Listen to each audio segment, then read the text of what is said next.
Assalamualaikum warahmatullahi wabarakatuh. Perkenalkan, nama saya Ana Andini Sugianti, Divisi 10 dari Fakultas Kedokteran Universitas Hidayatullah Jakarta.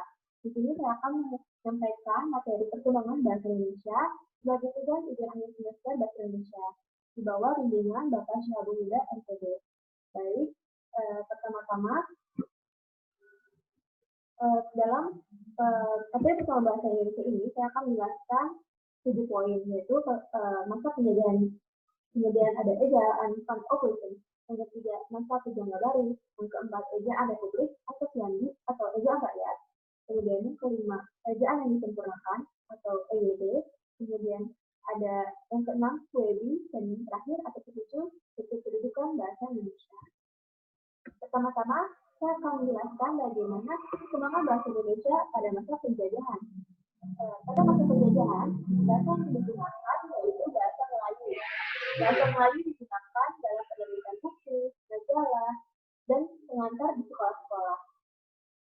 Kemudian bahasa yang digunakan pemerintahan Hindia Belanda, bahasa yang digunakan masyarakat Indonesia berbeda, yaitu jika masyarakat Indonesia menggunakan bahasa Melayu kasar atau bahasa Melayu rendah, pemerintah Hindia Belanda menggunakan bahasa Melayu resmi atau bahasa Melayu tinggi.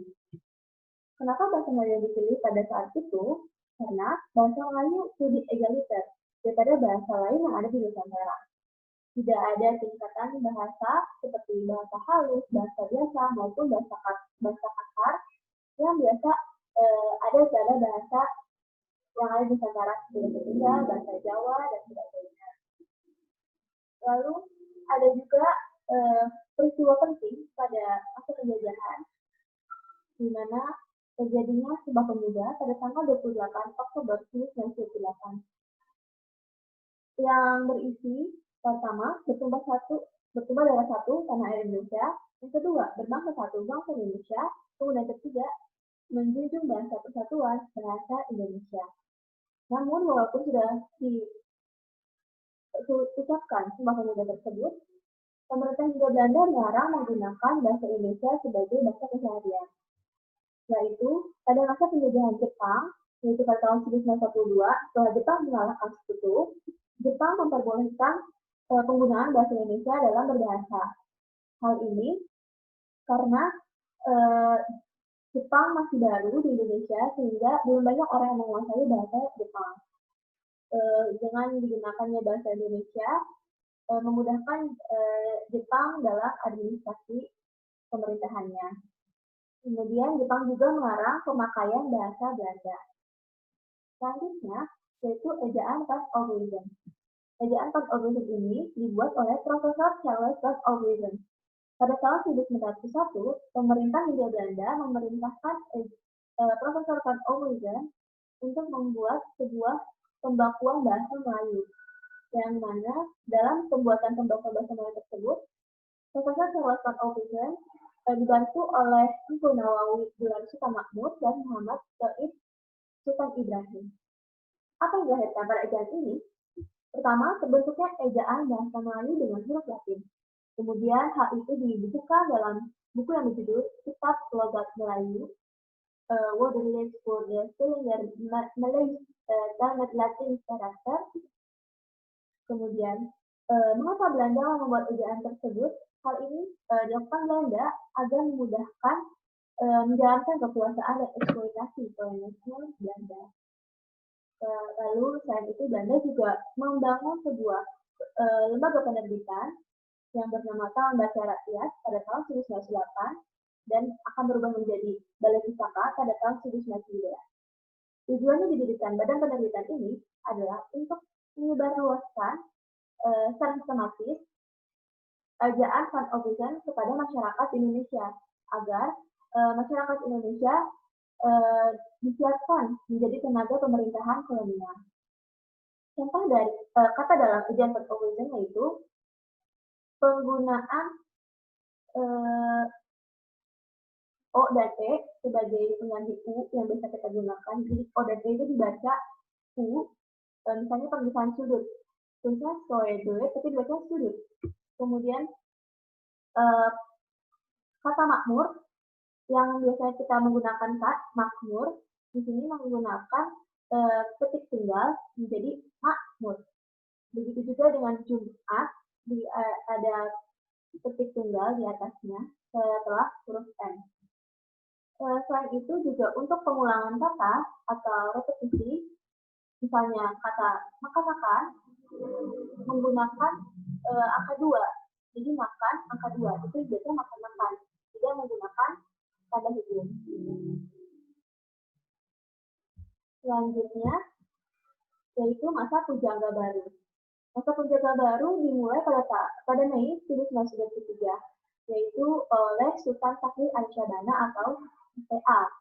Beliau menerbitkan sebuah majalah yang bernama Pujangga Baru. Beliau menerbitkan hal tersebut, yaitu majalah ini, sebagai reaksi terhadap sensor yang dilakukan oleh Balai Pustaka terhadap karya sastrawan yang mengandung rasa nasionalisme. Kemudian pada tahun 1936 disusun juga Kata Bahasa Indonesia. Pada tahun 1938 untuk mengenang Sumpah Pemuda diselenggarakanlah Kongres Bahasa Indonesia pertama di Solo yang dihadiri oleh Ki Hajar Dewantara, Profesor Dr. Purbacaraka dan kawan-kawan lainnya. Kongres tersebut menghasilkan 3 pernyataan. Pertama, mengganti ejaan Pak-Owuzen. Kemudian kedua, mendirikan Institut Bahasa Indonesia. Dan yang ketiga, menjadikan bahasa Indonesia sebagai bahasa pengantar dalam badan perwakilan. Selanjutnya yaitu ejaan Republik atau Suwandi atau ejaan rakyat. Berikut adalah foto Mr. Suwandi yang merupakan pelopor dari ejaan Suwandi ini. Pada tahun 1947, Mr. Suwandi sebagai Menteri Pendidikan, Pengajaran dan Kebudayaan membentuk sebuah panitia ejaan bahasa Indonesia, yang dimana pada 19 Maret 1947 dibuatlah surat keputusan SK nomor 264/PHG-A/47 yang menetapkan ejaan bahasa Indonesia menjadi ejaan Republik atau ejaan Suwandi.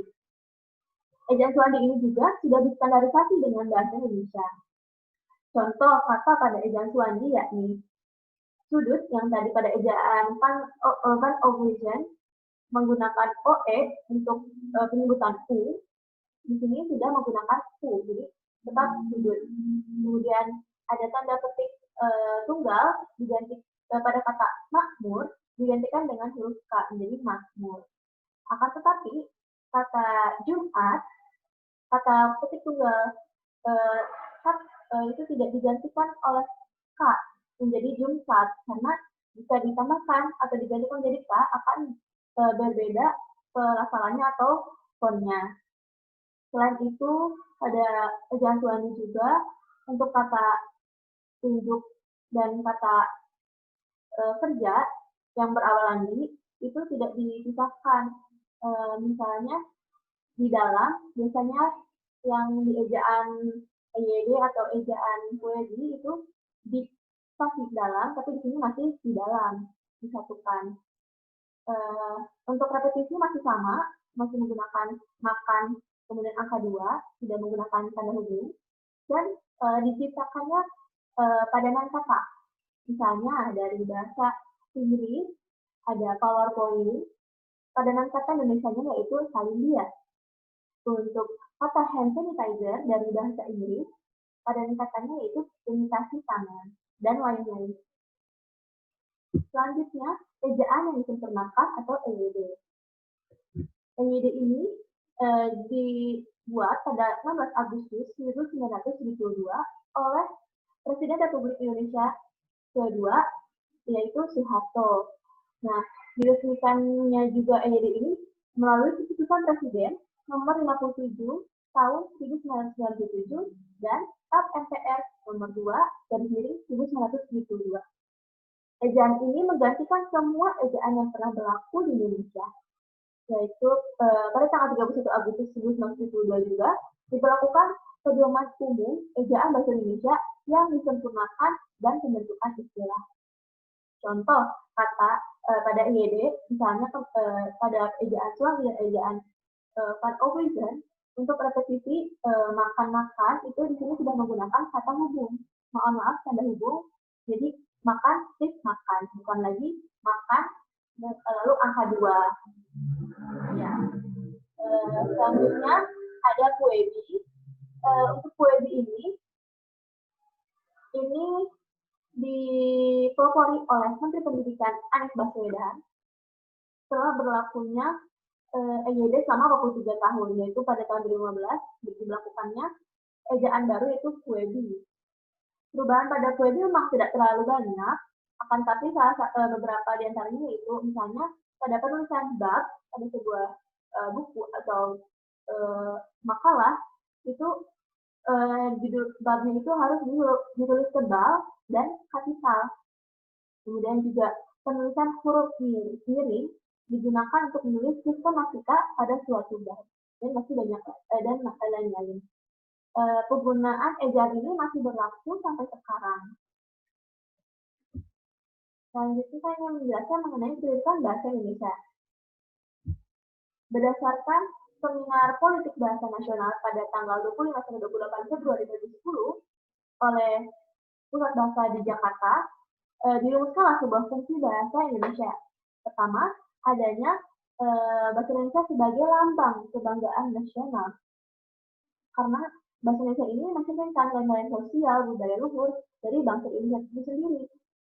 Namun kebanggaan ini tidak hanya karena bahasa Indonesia mengandung nilai-nilai leluhur atau nilai luhur, tetapi karena sejak awal memang bahasa Indonesia ditetapkan sebagai bahasa nasional. Yang kedua, ada bahasa Indonesia itu sebagai lambang identitas nasional. Penggunaan bahasa Indonesia dapat menunjukkan identitas bagi penggunanya yang memiliki sifat, watak, perangai bangsa Indonesia. Yang ketiga, alat pemersatu masyarakat yang berbeda latar budayanya. Latar belakang budaya di Indonesia berbeda-beda. Banyak sekali suku yang ada di Indonesia. Sehingga dengan adanya bahasa Indonesia ini akan mempersatukan bangsa Indonesia dalam kebangsaan, cita dan rasa nasib yang sama. Yang keempat yaitu alat perhubungan antar budaya dan antar daerah. Bahasa Indonesia akan menghubungkan masyarakat yang berbeda bahasa dalam pengembangan wilayah dan kehidupan sehari-hari. Itu. Selanjutnya, sudah hanya tadi dari seminar politik yang tadi, bahasa Indonesia juga dicantumkan pada Undang-Undang Dasar 1945 bab 15 pasal 36 yang berbunyi bahasa negara adalah bahasa Indonesia. Di sini menunjukkan bahwa kedudukan bahasa Indonesia adalah sebagai bahasa negara. Apa itu maksudnya bahasa negara? Pertama, bahasa Indonesia digunakan sebagai bahasa resmi kenegaraan, di mana dalam proses pemerintahan atau rapat-rapat pemerintahan dan penulisan surat keputusan dan sebagainya itu harus menggunakan bahasa Indonesia. Kemudian ada juga bahasa pengantar resmi di lembaga-lembaga pendidikan. Sebagai bahasa negara, bahasa Indonesia diwajibkan menjadi bahasa pengantar dalam pendidikan di Indonesia dari mulai taman kanak-kanak atau TK sampai perguruan tinggi. Bahkan jika memang ada bahasa, jika ada sekolah Indonesia di luar negeri, sekolah Indonesia di luar negeri tersebut harus menggunakan bahasa pengantar bahasa Indonesia. Yang ketiga yaitu bahasa Indonesia itu sebagai bahasa resmi di dalam perhubungan tingkat nasional, di mana bahasa Indonesia itu digunakan dalam rancangan pengembangan negara di segala sektor, seperti pertanian, infrastruktur, dan lain sebagainya. Yang terakhir, yang keempat, bahasa Indonesia sebagai bahasa resmi di dalam pengembangan budaya, ilmu pengetahuan, dan teknologi modern. Tentu saja, dalam perkembangan dari budaya, ilmu pengetahuan, dan teknologi modern, diperlukan sekali bahasa Indonesia untuk melebarluaskannya. Karena misalnya dalam penyebaran tarian saman, perkenalkan saman antar daerah, itu instruktur tari harus menggunakan bahasa Indonesia dalam pengajarannya, sehingga orang yang bukan orang Aceh atau orang yang asalnya dari Aceh dapat mengerti apa yang dimaksud oleh instruktur tari tersebut, sehingga dapat mengetahui dengan baik dan melakukan tari saman dengan baik. Seperti itu. rasa cukup. Terima kasih atas perhatiannya. Wassalamualaikum warahmatullahi wabarakatuh.